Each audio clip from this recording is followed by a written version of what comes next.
Hello, boundless citizens. Boundmore here, back with another episode of Fortnightly after a longer break. I warmed my bones in the sun, and as you can see here, I was in Spain. Now I'm catching up in Boundless, although not that much to report. No massive news from the developers, but what Official Front is lacking was delivered by the community. This topic, just legitimate and somewhat innocent questions about the state of Boundless Universe from someone who hasn't played for a while. And although there are a few statements here that might sound unfair to some, the general message is positive. Anyways, it led to usual skirmishes between less and more critical parts of the community. There was some mandatory happy flagging and some winding up. Wipe mention is a must, so well done Ratchet for a proper troll here. That made me laugh, especially that there is always someone out there to fall for it. Well, we've all been there before. Best summarized by Xardafax. I will just add that if anyone thinks Boundless has no future, well, think twice. Before I move on, let me say this. We all need to share our thoughts sometime, even if neither time nor space is right. We all feel the urge to respond to someone sometime as well, especially if we don't agree. I should know, been there, done that. I was both on the giving and receiving ends of some heated exchanges, both guilty of making and provoking some knee-jerk reactions. Most important thing is to remember we're all different, be it opinions on the state of the game, patience, needs for communication, or level of expectations we have. In the end, it's good to be exposed to different personalities or opinions. It gives us a chance to learn, or at least realize that someone else might be right and we can be wrong. So I won't complain about another topic like that, and I won't agree our community is toxic. Check other games if you look for real toxicity. This topic made forums livelier, I think, for a while at least. And I had my fun with it.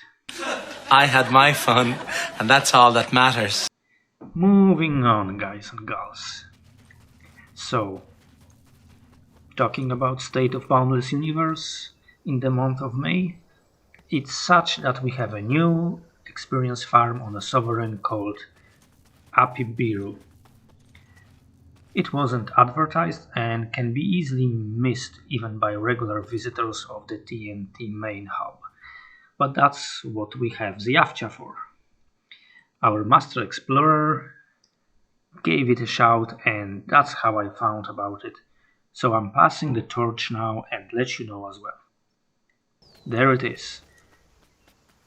And apart from 34 regions, there are portals to Sponge and Gleam spots as well, and a connection to Lamblis. So come and check it. So big thanks to the owner, Twills Runner. You are appreciated. More in-game news. The future Portal Hub is going through some changes. Here's the post by host with a very, well, reasonable reason behind the undertaken rebuild. But we all know host is just bored and needs to break and rebuild every now and then. Jokes aside, let's take a look at the future building site. I mean current building site, it's not in future, it's happening now. Damn, the name host picked for the world and the entire project can make one lost in linguistic loops and knots. Here it is anyways. Future in the present.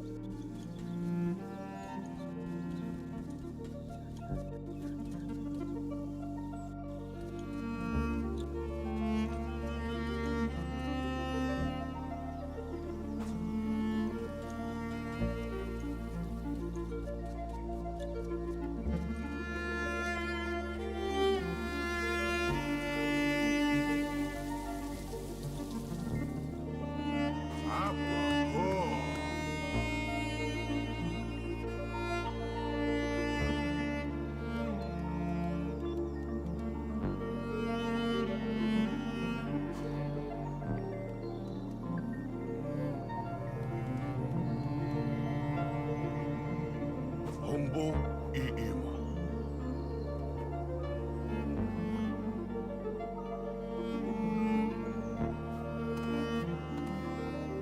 Ayoi, umbo iima.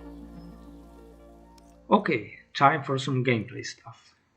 I haven't been doing anything big lately, just logging in for daily experience, mastering the art of bits and pieces. The only time I spent more time on one thing was when I took my youngest out, George Forge, for a stroll. I picked me a rugged sovereign I haven't explored before, and there I went. When I'm not sure what I want to do in game, I pin some feats or objectives that are not far from being completed, and I chase the prize.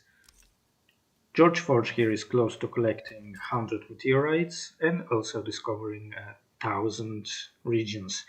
So exploring a rugged world is a perfect time killer in Boundless for him now. Two birds with one stone, you might say. He's not hunting ready really, not skill-wise, not equipment-wise. Just an iron fist and a diamond bow to help with elemental creatures. But I can manage on a rugged planet, I guess. To be true, I expected a small sovereign of some 30 regions, but I then realized it's a regular size world with 50 regions to discover. I haven't finished mapping it yet, still a bit to go at the moment of editing this video. I go around with an atlas just in case I end up going in circles while chasing the meteorites.